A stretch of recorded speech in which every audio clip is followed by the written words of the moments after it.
Et bonjour, me voici sur un Pegasus 2 avec le système PXMac installé et UAE. Donc une petite démonstration vidéo YouTube. Donc une fois avoir installé sur le tutoriel expliqué d'Amiga Impact, donc PXMac et l'UAE, il faudra quand même lancer une fois molle pour activer la vidéo et le son. Donc pour activer la vidéo, il faut tout simplement booter sur l'émulateur, et pour activer le son, faire tourner le son, faire fonctionner le son sous molle. Donc on boot sous OS X, tout simplement. Donc ça prend un certain temps.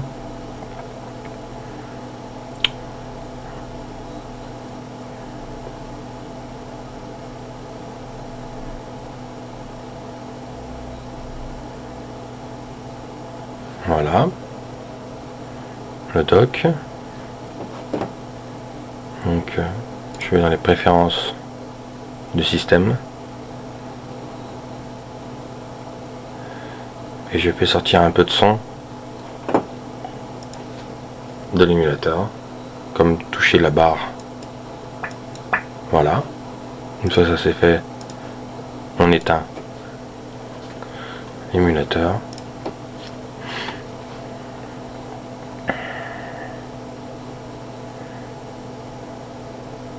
On revient donc au molle menu.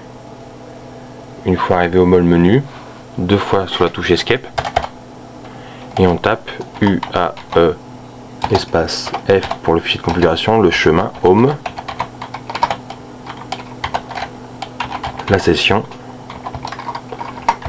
et le fichier de configuration UARC ici en l'occurrence. On lance UAE.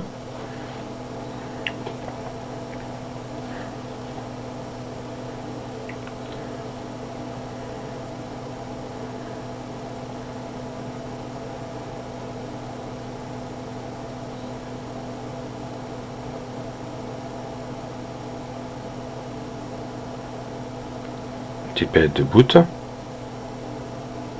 On arrive sur un beau Workbench en mode Picasso 96.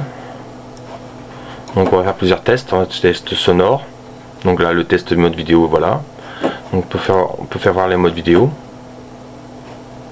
ce qui peut intéresser pas mal de gens. Voilà, donc là pour ce coup-ci j'aurai un module 24 768 en 8 bits, un en 32, un 1152 864 en 8 bits et en 32. Donc je l'ai mis en 1152 864 32 bits. Donc on va tester un MIRC. On a l'avantage avec PXMac d'avoir la connexion internet en rajoutant une BSD librairie qui patch sur le système derrière, qui est déjà en cours de connexion sur le web, et ça permet de surfer avec l'émulateur. Donc voilà, je suis connecté sur Amiga Impact, ça fonctionne. Quitte à MIRC, iBrowse 1,16, c'est une très vieille version qui traîne de mon système depuis des années. Voilà, donc on va aller sur le site d'obligement. Alors c'est obligement.free.fr. Voilà.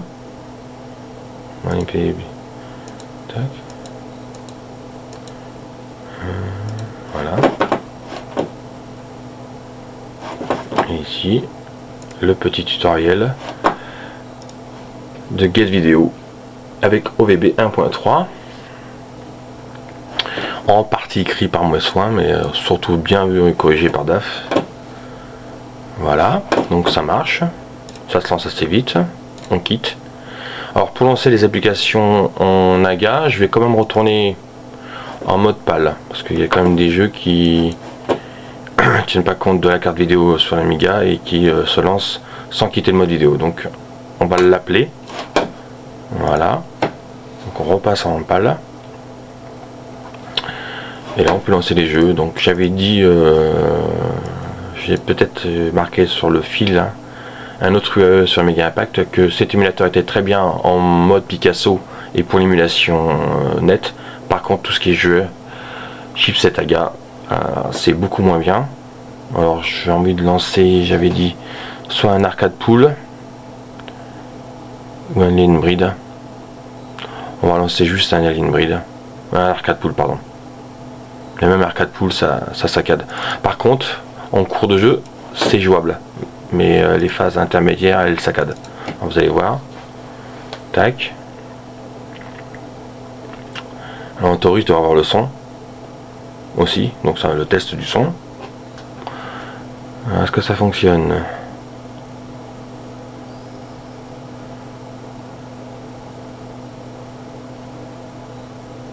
Y a-t-il le son? Voilà. Alors, dans les périodes de fade in, fade out, quelle que soit la version du AE, a toujours eu beaucoup de mal. Donc dès que ça fait une fendue, on ressent par le son la saccade. Je lance le jeu. Là, les applaudissements c'est pareil, ça saccade. Mais dès qu'on est dans le jeu, ça marche.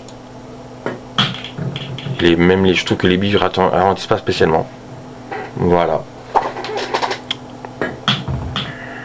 Alors avec cet émulateur là, on peut aussi faire un reset. Il n'y a rien d'extraordinaire, mais enfin bon, ça aurait pu très bien pas le faire. Pour faire un reset, c'est touche F12 et en même temps avec Q. Mais comme c'est un QWERTY, donc c'est A. F12 A. Donc là j'ai fait quitter. Je voulais faire reboot. Et on peut revenir au menu en tapant mol menu. Et on revient au menu. Voilà. Démonstration terminée. Bye bye.